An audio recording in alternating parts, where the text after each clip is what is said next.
Magandang araw ulit sa inyo guys. Ngayon magsishare lang ako guys na ito, kung makikita nyo sa harapan ko, meron tayong Mitsubishi Strada. Ang nangyari nito guys, natuwing ko, tulad siya ng timing belt. So ipapakita ko lang sa inyo kung ano ba ang naaapektuhan pagka napuputulan ng timing belt. Ito yung timing belt nyo guys. Putol.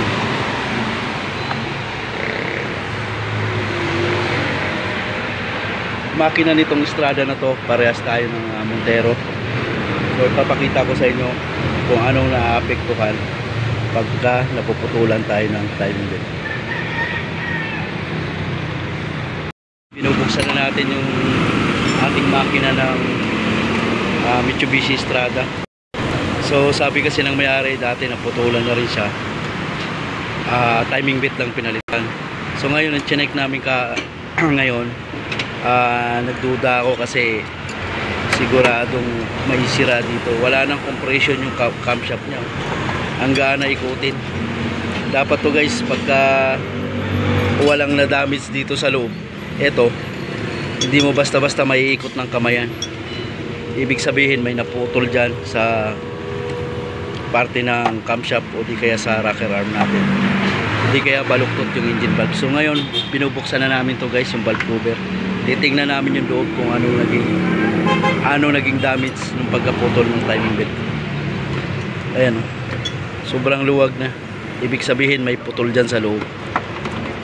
So mamaya pag nakalas namin yung intake manifold, valve cover gasket, valve cover, so makikita lang natin yung naging problema niya, kung ano naging damage niya nung pagkaputol ng timing belt.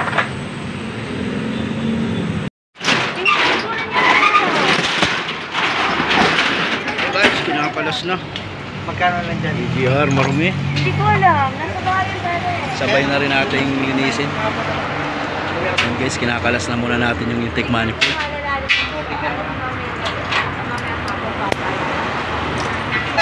Nasa bahay yung pere. Uwi siya probinsya? Baka mag-quarantine pa siya.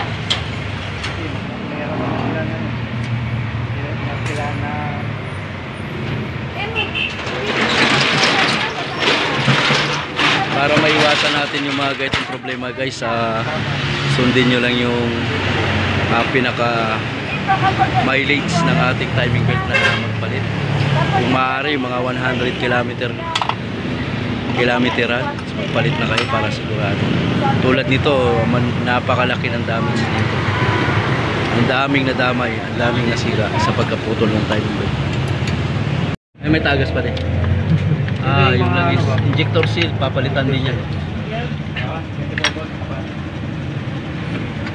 Papalitan din natin, basang-basa dito. Ang gilid. Tinatanggal mga dati yan. Ha? Wala nang kalaban-laban yung ano, tinan mo. Ano yun? Palagay ko maraming putol dyan na kararo sa loob. May palaka. Asar mo. Baka naipit na yun.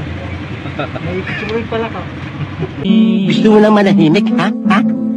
Naks naman. Wala na yan.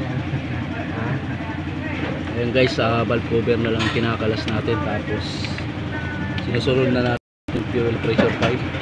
And then valve cover. Yun, makikita na natin kung ano naging problema sa loob ng cylinder ito.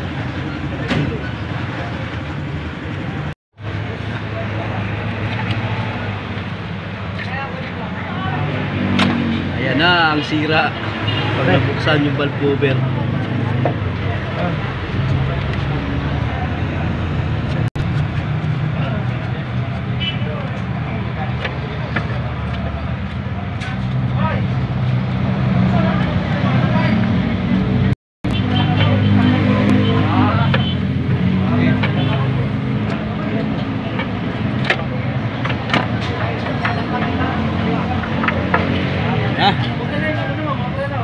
Yan, titingnan natin. Okay. Patingin. Putol nga. Ay la. Grabe. Pati yung spring ng barbulaw. Ayan, oh, bumitaw na oh. Ito naman yung mga durog oh, patay. Top overhaul to. Pati yung ano eh, bumitaw na yung barbula eh. Kita mo yung spring na yan ng barbula?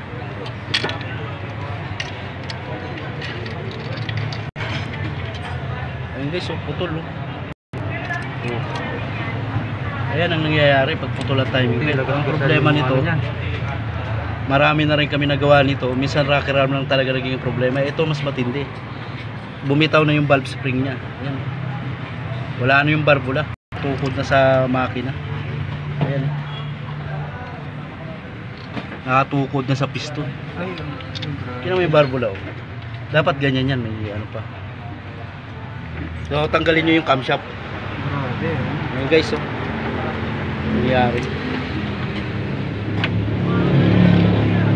Mas matindi. Makikita nyo yung engine valve guys. Ayan. Wala na yung spring na lang nakalitaw.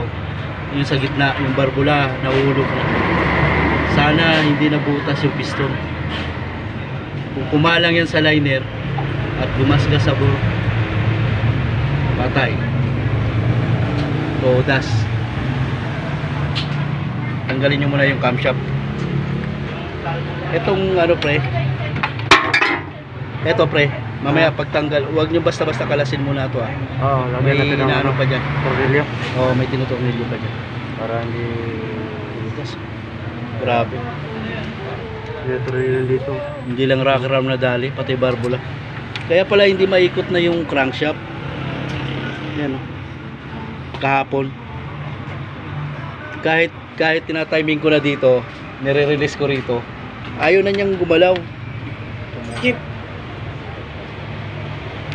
So, todas. Palit tayo ng ano. Wala. Dili na putol. Ay. Boss. Tungit.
putol pala to. Oh, putol yan, oh. Ayun, putol nga yan. Saglit lang. Pakita mo pare.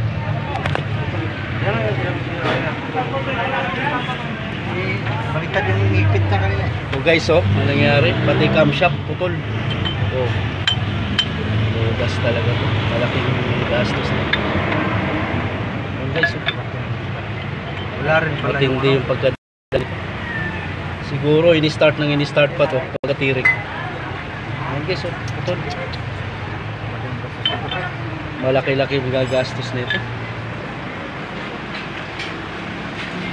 Sige, tanggalin nyo nga yung ano. Oh, putol ang camshaft pala nan. Hindi, broken.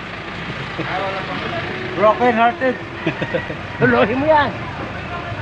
Grabe. Yan guys, huwag kayong manghinayang magpalit ng timing belt. Talagang kasi pag napabayaan natin laki ng nagagastos tulad nito. Tingnan mo na yung number. Number? Tanggalin mo pa. Number 4. Tanggalin yung cancel.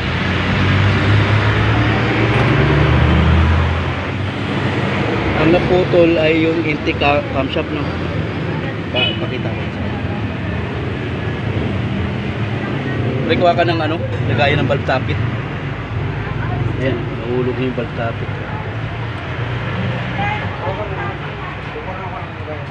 Makikita nyo guys, oh, wala na yung barbula, pati valve cap. Dapat ganyan yan. Itong isa dito pa. Ayan. Itong isa, grabe, nahulog na. Baka tumukol pa sa piston to. Pre, kuha ka ng mga lagayan. Dito pre. Dito lagay yan. Ito ay dito yan. Hindi itong mga valve tappet natin. Kailangan nasa ano yan, nasa bote nito para hindi mawala. Yung valve block nito, pre, baka makita nyo pa. Wala na yung valve block yun. Kasi yung barbula nahulog na dun sa ilalim.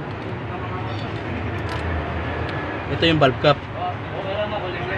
Yung barbula nahulog na. Yung valve block na lang baka ma-save pa natin, baka dito lang nakasingit. I-magnet nyo ng screw pre. So magkakalas tayo ng cylinder head nito. Kakalas tayo.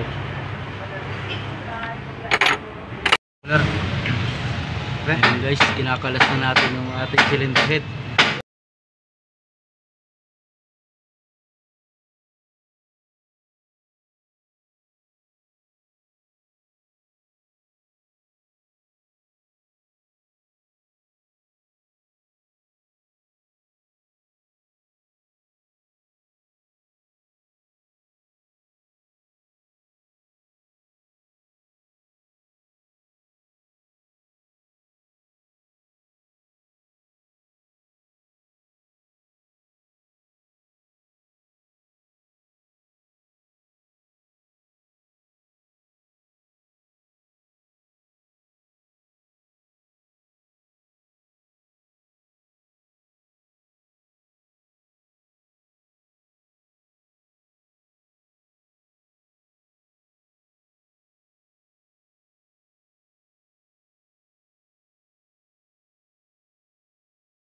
May isa shout out ka, boss. Ayan, ano kita, boss? Shout out sa vlog ko. Sige. Saan lugar? Cagayan Valley. Cagayan Valley. Shout out daw sa mga kabrad ni Alan David. Cagayan Valley.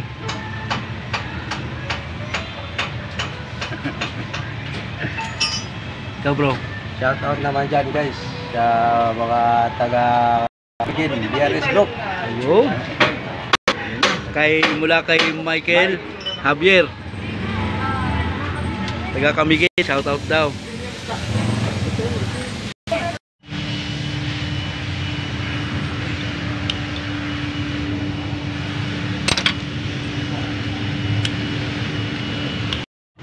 Wait lang kasi.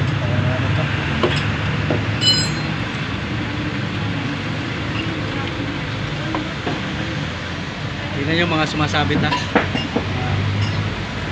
Sumasabit ha. Pre.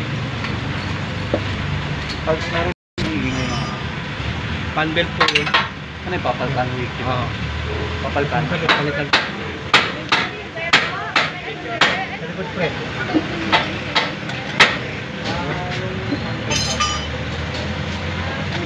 Kasama pala yun? Change na yun.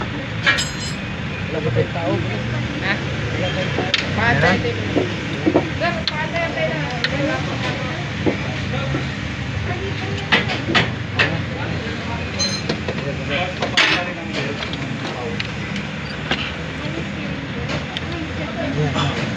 Yan o, yung hose na yan. Tubo.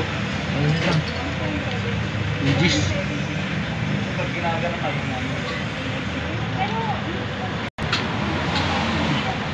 Yung tubo na yan, tatanggalin. Dalawang gis lang, pre. Sa gilid. Meron na lang. Ha? Mas madali kung dalawang gis yan sa gilid. Ganyan. Kita ko na yung barbula, guys. Oh, nalaglag. Umipit ko sa piston. Ayun. Ito. Buti hindi. Tingnan natin kung nabutas yun. Butas oh. Butas? Huwag naman. Iyak na may-ari niyan. Gusto mo lang manahimik, ha? Butas. Hindi butas. Tumalas na. Ito yung barbula na kumalang. Eh.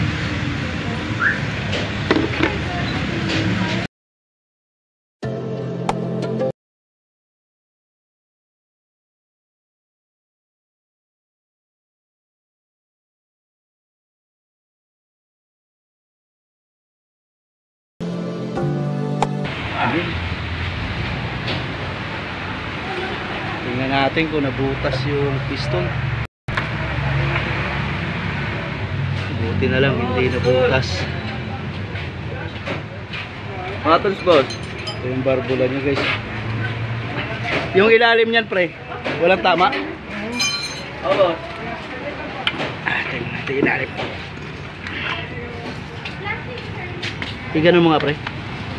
Tinamaan to. Ayan, tumukod yung barbula rito.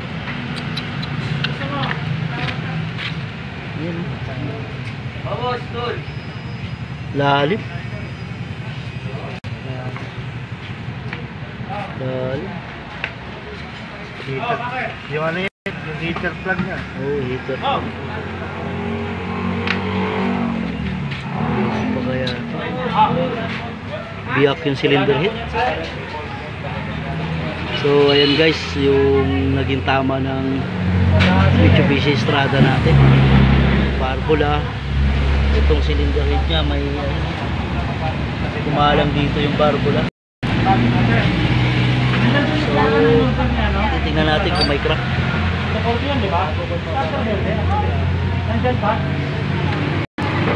Ano guys, so dagdag yung isang barbula. Wala na yung isang barbula dyan. Ito yung hawak-hawak ko. Nakakalang sa piston. So ayan guys, pag salpak naman natin, papakita ko sa inyo kung paano magsalpak ng cylinder head ng Mitsubishi Strada. So ang gagawin muna natin nito, papalitan natin ng engine valve tsaka timing belt. Ay ipapa-crack test natin tong kanyang cylinder head kung po pwede pa. Ang lalim kasi ng tama guys. So ayan, pagsalpak naman papakita ko sa inyo kung paano magsalpak ng cylinder head ng Mitsubishi Strada.